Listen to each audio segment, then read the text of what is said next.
Yes breaking చూస్తున్నాం. TTD Parakamani చోరీ వ్యవహారంలో కీలక పరిణామం చోటు చేసుకుంది. కీలక సాక్షిగా ఉన్న మాజీ ఏవీఎస్ఓ సతీష్ కుమార్ హత్యకు గురయ్యారని పోలీసులు ప్రాథమికంగా నిర్ధారణకొచ్చారు. నిన్న సతీష్ రైల్వే ట్రాక్ పై అనుమానాస్పద మృతి చెందడంతో మృతదేహానికి పోస్టుమార్టం పూర్తి చేశారు.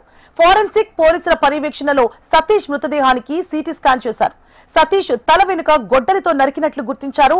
ఈ కేసులో మరిన్ని వివరాలు బయటకు రావాల్సింది. దీంతో కేసు దర్యాప్తును ముమ్మరం చేసే అవకాశం ఉన్నట్లు తెలుస్తోంది. టీటీడీ మాజీ ఏవీఎస్ఓ సతీష్ కుమార్ మృతిపై రాజకీయ నేతలు స్పందిస్తున్నారు. వాస్తవాలు బయటికి వస్తాయనే వైసీపీ నేతలు ఈ ఘాతుకానికి పాల్పడ్డారని టీటీడీ బోర్డు సభ్యుడు ఎంఎస్ రాజు ఆరోపించారు.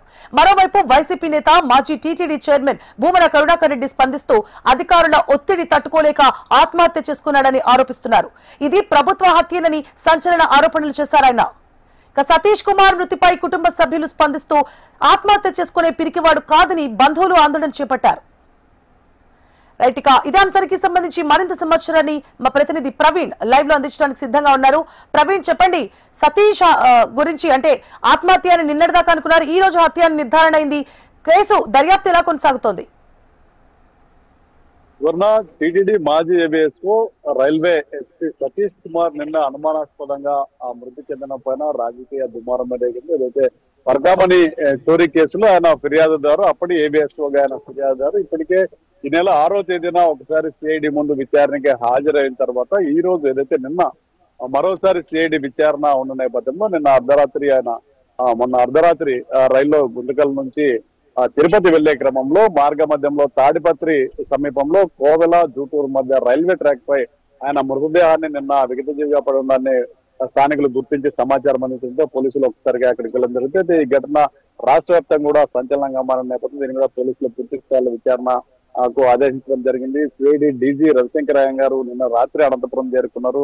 అనంతపురం డిఐజీ సింహోషి అదేవిధంగా ఎస్పీ జగదీష్ కూడా సంఘటనా స్థలానికి చేరుకొని ఏ రకంగా జరిగిందన్న దాని మీద పరిశీలించారు. అయితే సతీష్ కుమార్ ది హత్య అనేది ప్రాథమికంగా పోలీసులు అయితే ఒక నిర్ధారణకు వచ్చారు. ఈ ఘటనలో దాదాపు 10 టీములను ఏర్పాటు చేసి ప్రత్యేక బృందాల ద్వారా ఈ కేసు దర్యాప్తును ముమ్మరం చేశారు. అయితే నిన్న సతీష్ కుమార్ బాడీకి మృతదేహానికి పోస్ట్ మార్టం నిర్వహించారు. దాని నివేదికలు అయితే రావాల్సింది. పూర్తి స్థాయిలో నివేదికలు వచ్చిన తర్వాతనే ఏదైనా ఒక క్లారిటీ వచ్చే అవకాశం ఉంది. అయితే దాదాపుగా ఇది హత్య జరిగి ఉండొచ్చు అనేది అయితే పోలీసులు అయితే పక్కా ప్రాథమికంగా అయితే ఒక అంచనాకు వచ్చినట్లుంది. ఆ కోణంలో కూడా పోలీసులు విచారిస్తున్నారు. ముఖ్యంగా సతీష్ కుమార్ తలకు బలమైన గాయాలు వెనక ఉండడం, మెదడు బయటికి వచ్చేంత గాయాలు, రక్త గాయాలు ఉండడం, అదేవిధంగా వెనక వైపు బాడీకి వెనక వైపు పూర్తిగా గాయాలు ఉండడము, అదేవిధంగా కొంత దూరంలో రైల్వే ట్రాక్ బాడీ పడి ఉండడాన్ని చూసి ఇది హత్య చేశారు అనేది ప్రాథమికంగా నిర్ధారణకు వచ్చామని చెప్పి ఒక పోలీసులు అదేవిధంగా కుటుంబ సభ్యులు కూడా బలంగా ఆరోపిస్తున్న నేపథ్యంలో పూర్తి స్థాయిలో ప్రభుత్వం విచారణకు ఆదేశించింది. అయితే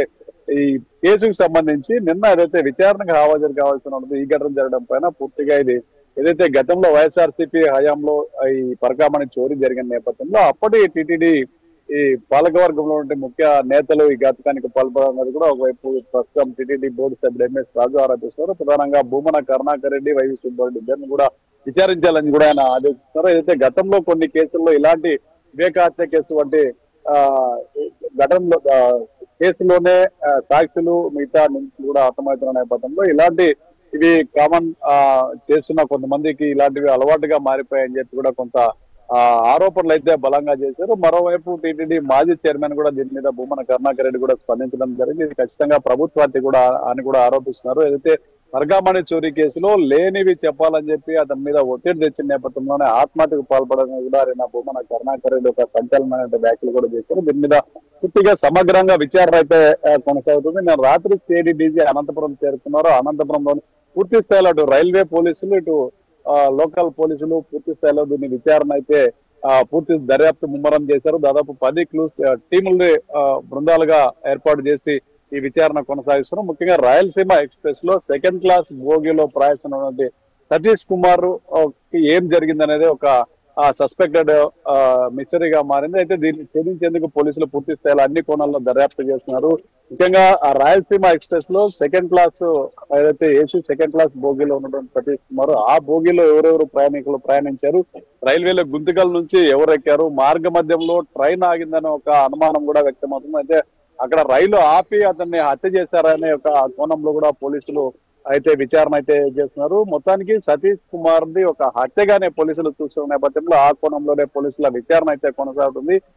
ఒక కష్టపడి ఉన్నత స్థాయికి చేరుకున్నటువంటి వ్యక్తి పూర్తిగా పోలీసుల ఒక యూనిఫామ్ ఉద్యోగంలో ఒక కానిస్టేబుల్, ఫస్ట్ ఏఆర్ కానిస్టేబుల్ గా జాయిన్ అయిన తర్వాత సివిల్ కానిస్టేబుల్ గా వచ్చాడు. ఇటీవల గతంలో ఏదైతే ఏఆర్ ఎస్ఐ గా సెలెక్ట్ అయిన తర్వాత సిఐ గా కూడా విధులు నిర్వహిస్తున్నారు. ప్రస్తుతం రైల్వేలో సిఐ గా విధులు నిర్వహిస్తున్న సతీష్ కుమార్ ఒక్కసారిగా చనిపోయాడనే ఘటనని కుటుంబ సభ్యులు ఎవరు కూడా జీర్ణించుకోలేటువంటి పరిస్థితి. ఆయన భార్య మమతాతో పాటు 2 పిల్లలు ఉన్నారు. వాళ్ళ అమ్మ కూడా నిన్న పర్టికులర్ గా మా వాడిని హత్య చేశారనే చెప్తున్నారు. నిజాలను నిర్భయంగా చెప్తారనే ఒక దీంతోనే ఏదైతే విచారంలో వాస్తవాలు బయటకు వస్తాయని ఒక దీంతోనే తమ సతీష్ ని హత్య చేశారని చెప్పి కుటుంబ సభ్యులు, బంధువులు కూడా అందరూ కూడా ఆరోపిస్తున్న నేపథ్యంలో పోలీసులు కూడా ఈ విషయాన్ని సీరియస్ గా తీసుకుని దర్యాప్తు అయితే కొనసాగిస్తున్నారు. సువర్ణ.